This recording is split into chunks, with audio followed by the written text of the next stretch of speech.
Olympic Games is billed in Gangwon, Korea, that's Republic of Korea, from the 19th of January to the 1st of February 2024, with athletes competing for honors in 15 sports. Now, Nigeria happens to be the only, and in fact the first African country to qualify for that particular games, is actually facing major challenge, and that's raising enough funds to send its team to South Korea for that historic feat. Our Nigerian team qualified for the Youth Olympic Games last December, but they need to train in Finland. Of course, that's where you have a lot of ice, really.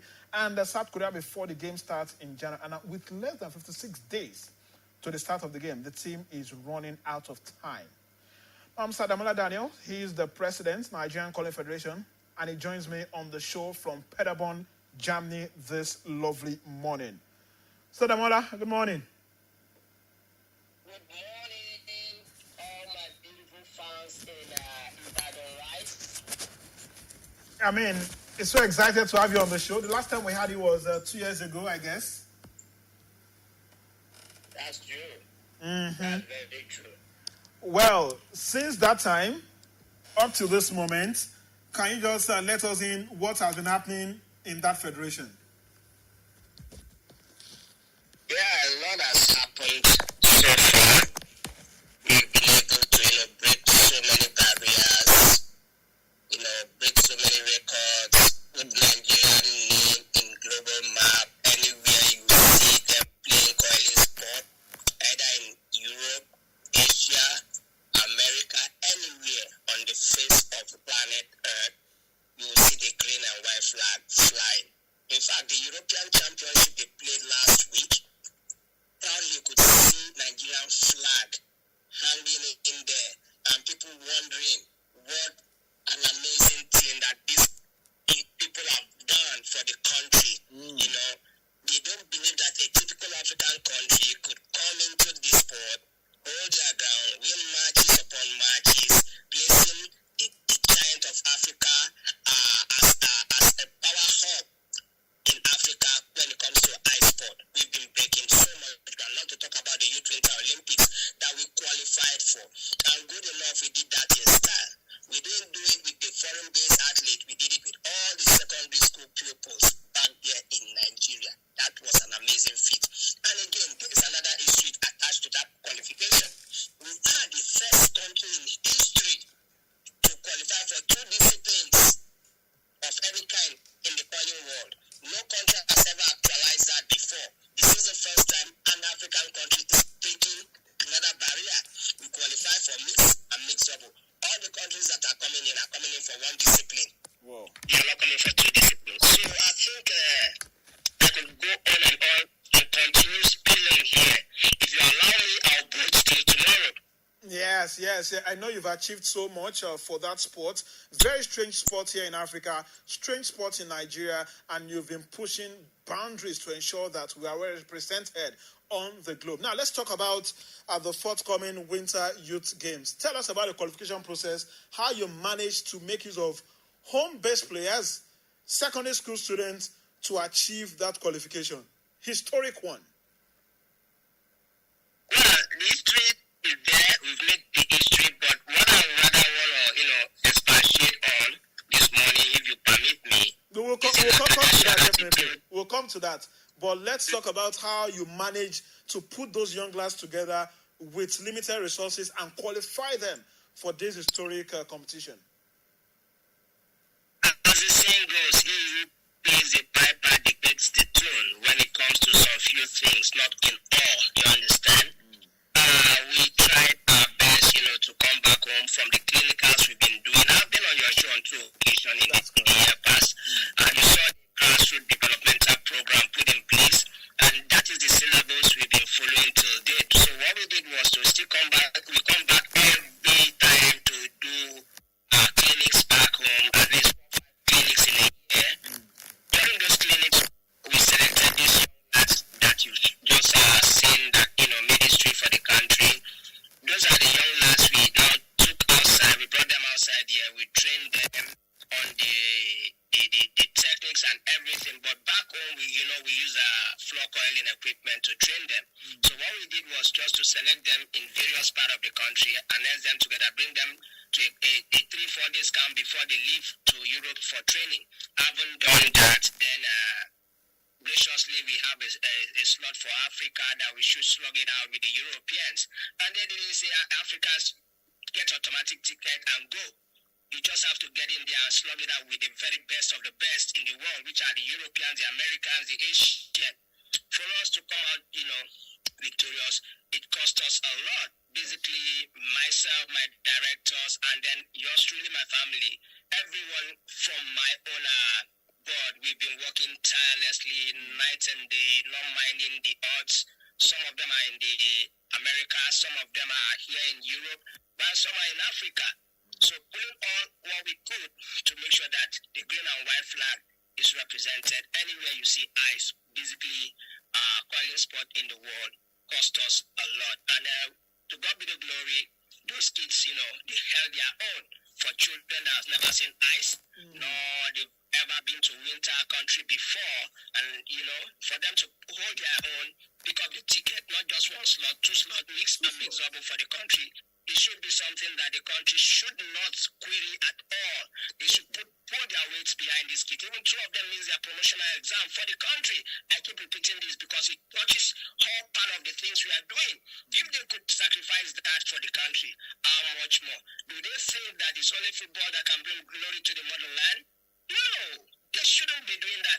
All our sport administrators should wake up. They should throw away the old dossier, like I always say, and pick up the new syllables and then work with that. Definitely, you've done enough to ensure that the team make it to the global stage. Now, let's talk about the team. Since qualifying for the Winter Youth Olympics, from last December till this point, what are the efforts that have been put together to ensure that they are in good shape? That's a sad one again. Anyway, we've approached so many corporate bodies, to see how well they can support the team so that we can have training to outside, because I haven't qualified last year, December precisely, 2022. Since then, they've not gotten an opportunity to, be on ice again to fine-tune their skill, because a lot of countries have done that now. They are in final phase of preparation. But having done the needful by, writing to corporate bodies, we also approached the Ministry of Youth and Sport. But what we met there was a disappointment in totality. Can you explain what you meant by disappointment? Disappointment in totality. I'll both on. Just give me a few minutes. Let me lay my foundation. We actually approached them in so many ways to see how best we can work together for the motherland. But what we met there, baffled Nigerians. Now, first and foremost, we wrote a letter to them seeking support for these kids. I don't think till date they've even done anything about it, because it has been over some months now on that. Then also I met with the sports minister, trying to whip up support for the kids. Having done that, the PAMSEC of the Ministry of Sport, Ismaila Abubakar, I've had personal chat with him on this issue. All what he could say to us is that we don't have money for you. Good luck to you guys. When we started, he said, is this a winter sport?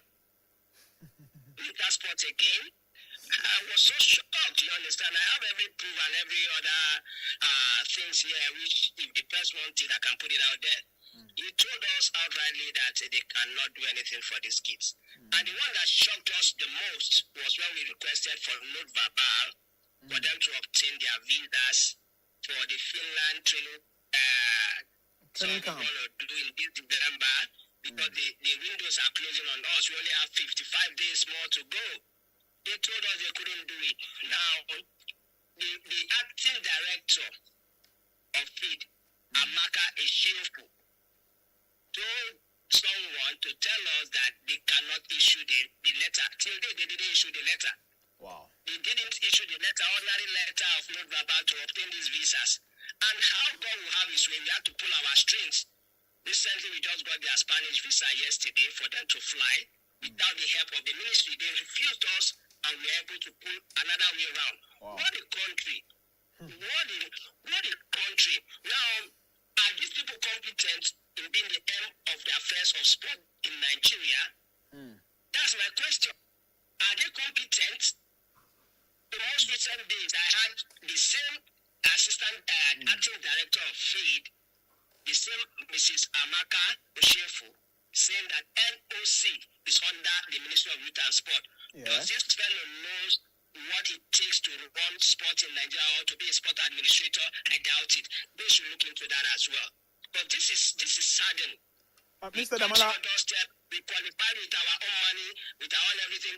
What would you do? Instead of you giving us a enabling environment to go and get this youth trained, you are truncating them. The PAMSEC and then the acting director of FEED, which I've given you names again. And this is not right. It is, like again, I will say, it is a green and white. Either you're directly under them, you're directly not under them, but else they've qualified the country itself, it becomes a national affair. that's correct. That's correct. Now, now that you've tried to convince the sport ministry and they are not doing the needful, I mean, have you also tried to talk to, well-meaning Nigerians to see if they will be interested in being part of this one? Please come again. Who is that?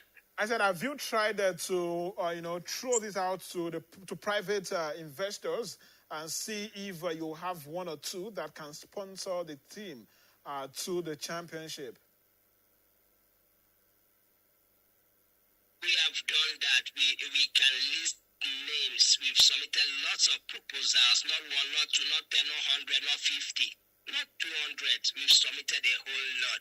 I think if the corporate bodies are hearing, I think check your front desk. Maybe they've been submitted straight, or check your HR or whatever. You see our proposal there. So what we are calling on is good Nigerians who want to support the team. I think we have our fundraiser on our webpage, nigeriancoiling.com. You see there, support NCF. So that's what we have resorted to now. So we are now turning into please help. Whereas we spent millions upon millions of naira running into hard currency, thousands and thousands, well over $500,000 has been spent in the campaign so far. I'll break that down for you. Jerseys, accommodation, ticket, traveling allowances, a whole lot in all the campaign we've done so far ahead of this Gangwang 2024. In a retrospect, I have never seen any federation who can stand up and say that they are the ones sponsoring themselves for the motherland. Bring out one and I'll tell you that yes, this is Nigerian coiling, we did it. But yet, what is the country doing for us? Instead, we have been spited, we've been mocked, and now, just ordinary note verbal, they couldn't get for these kids. I told them, we bought the ticket for them. Please give us the letter so that we can be able to have the visas for them. They refused bluntly. Now we've gotten the visas for them. Now we are looking for over $26,000 so that we can be able to pay for the accommodation, feeding, ground transportation, and ice time. Now, that is what if I may ask, looking for. If I may ask, what's the implication? If you don't get that $26,000, what happens? To us, it's a big disgrace to the motherland. Definitely. If you don't get the $26,000, what happens?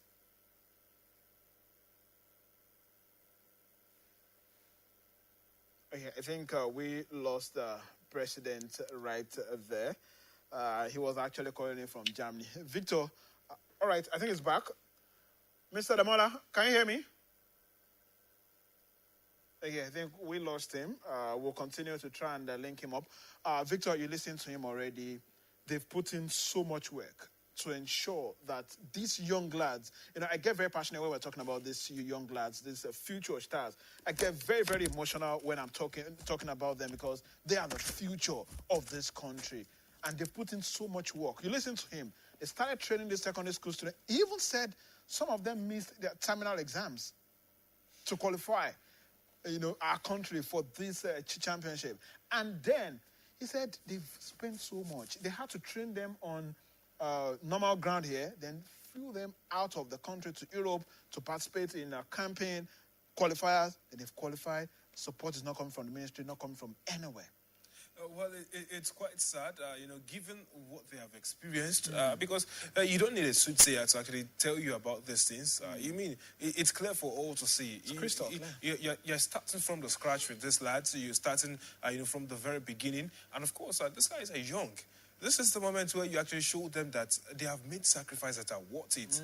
And they have shown that they are proud Nigerians. I don't know how else you want to illustrate patriotism bigger than this. And it is now time for you to actually give them a feel of what it means to support your country, to do something for the country. And they are backing off and they're throwing, I see it as mudslinging in their faces because this is not palatable. No matter how we want to sugarcoat it, it's not palatable. And I bet it with you, if you ask them on different avenues for something else to do with, such amount of monies that are being requested for, they would release more than that. It's football, I'm sure to be asked. So, as Nigeria, I think we should also understand one thing. We have different sports that we are actually great at. It's not all if some people didn't persevere in the world of rugby, we wouldn't be standing at par with the likes of South Africa, who are like the godfathers of rugby in the world, globally. And you also talk about cricket. Cricket as well. There was a time we had, rowing? We had some of them in there. Bobsled also. Bobsled. It took foreigners to actually start propelling, several Nigerians who they met casually to go on out there, and they're making us proud. So what more can we do? These people are requesting. They shouldn't even be requesting in the first place. Having qualified, you should be the ones calling them in and saying you have done the country proud. Let's support you with this. Let's do this and that. Let's take it to the next level. These are the things that we should be seeing. And of course, we are at this level because of different administrative issues, which I think are unbecoming at this particular moment. And there are a lot of things that really need to be worked on. When you talk about Nigerian sports, it's just saddening. Even the football itself is not properly funded. Yeah. And that's an eyesore already. And it's just taking extra efforts from some people to actually ensure that the state of football is being propelled to a different level. Just imagine a whole federation that has put in so much. We don't even have snow in this country, and they are putting in so much to ensure that we qualify. They are now being reduced to having a crowdfunding account for people to fund. I still have one question for President. I guess he's online now. Mr. Danmola, are you there? Yeah. All right. So I was asking earlier, you said you need $25,000 to be able to represent Nigeria in South Korea. Should, in case you don't get that $25,000, what happens? Well, the kids who don't sleep outside, and it's a winter season. You understand? That money is for their accommodation, feeding, while they are there and ground transportation. We've already gotten the tickets. And now yesterday we secured all the team's visa. Wow. And all our coaches are Europeans and Americans. You can see that on our webpage. And these people also must be able to be given one or two stipends, and which is not included in that particular one. I'm trying to see how I can also raise that as well, if we could be able to secure the $25,000 plus dollars, which is about 24,000 euros, because we are paying in euros. The invoice has been sent to us from the accommodation aspect, which is a peanut to some of them, what they give out to do other things. It's not even up to some footballers' allowances. So without that, I wouldn't risk the life of those kids, you understand, flying. Where would they be staying? What would they be eating? And how then do we now, transport them within their hotels? And this is not even a hotel. It's one of the cheapest, Airbnb. For you to see how it's like, you can Google and check. One of the cheapest Airbnb for us to transport them as well from the Airbnb to the event center, the Calling Arena, for them to train and then participate in Junior B. That will sharpen them up. But that is the only means we have now to get them on ice to train, because as we speak, 55 days to go to Gangwang 2024. What amazes me most is the same Ministry of Youth and Sport, and under the supervision of all these people I've mentioned earlier on, they've set up a committee for Paris 2024. Whereas they jumped Gangwang 2024. And this same sporting events are organized by IOC, same IOC. You're jumping one to another one because of your interest in the other one, leaving this one behind. And that is a sadden story, a sadden event that we are now seeing in the sporting sector. Sport is sport. No sport, either that or anyone, they should be treated right because, it is all about, again, the green and white. It is not about the Ministry of Youth and Sport, nor NOC, nor coiling of whatever. It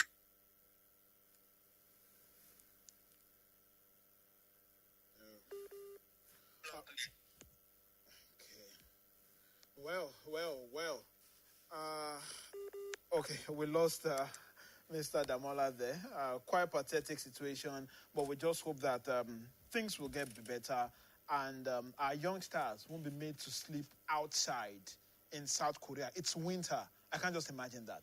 And good one, I must say, he said they secured the visa already, they secured tickets already. Just accommodation and logistics in South Korea. It's really sad. It's really sad. And I think I don't want us to delve into that, savior mentality thing where it has to be another individual or a private investor that comes in again. I mean, at this point in time, I actually was expecting that, Yoruba will call it Korea. At this point in time, you should be actually telling them, okay, you guys have done this good. Let's have some other individuals who are interested in this, being trained as coaches, who can do this. You have done this at youth level. We have you at youth level. Can we have some others who are actually older than you are and can be groomed in the next couple of years to actually do something for the senior teams? Can we have that? Because we can't just sit back and say, okay, these kids have done it. They are the only ones who are going to be utilizing it all through. No, actually, the federation actually has senior players. I understand, but then, I mean, this is the avenue for us to actually have more individuals interested in these as coaches and as players. Now, tell me, how do you convince young stars coming to say Colin is the best, is the sport? I mean, some of them are in their schools, and then the tests they have missed, the exams they have missed, they will have to go back to those same schools and then be talking with their mates, and then they are not so proud of whatever they have achieved because they are not going to be participating at the world stage. Well, hopefully we'll get things right. Well, that was the president, Nigerian College Federation, Mr. Daniel Danmola, called in from Germany this morning. We do appreciate him for doing so. Victor, we have to move. Time is not a friend of the show this morning. We had to touch on that because it's quite important because the future of those youngsters are actually at stake. And we needed to do something about it. Let's talk about basketball. The Nigerian Basketball Premier League. It's been up and running 3 days now. Today is day 3, and we've had interesting results. Yesterday, River Supers continued the unbeaten run. Yesterday against Hoops and Reed. And also Nigerian Customs suffered their first loss of the season. It was to Boko City Chiefs. And that's indeed massive build-up to today's games. Today, we've got Hoops and Reeds versus Boko City Chiefs, River Supers versus Nigerian Customs. And it definitely ends today, I guess. Interesting moments in there. Already, it's quite something. And then you have the table. The table is right there.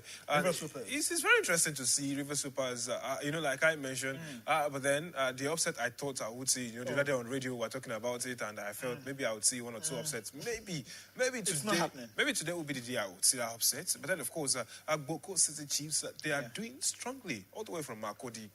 And, they have been holding forth for quite a while. Nigerian Customs also, you have to respect them. But then, the upset that you mentioned, it could happen. It could happen. A win for Nigerian Customs against River Supers, we just send them through to ball. Yeah, that's a possibility, but I don't see it anymore. I don't think I see it anymore. For Oops and Reeds, I hope that they actually see this as a good learning curve and, get better from here on. I think being in the Final Four is an achievement for them. Ahead of Kwara Falcons. Yes. From this conference, in itself, from our Atlantic Conference. We covered some of the games and it was beautiful to actually see. But then, of course, I think River Supers, they have shown that, yes, now we get we have been here, we have done that, and of course, we still hold the Aces right there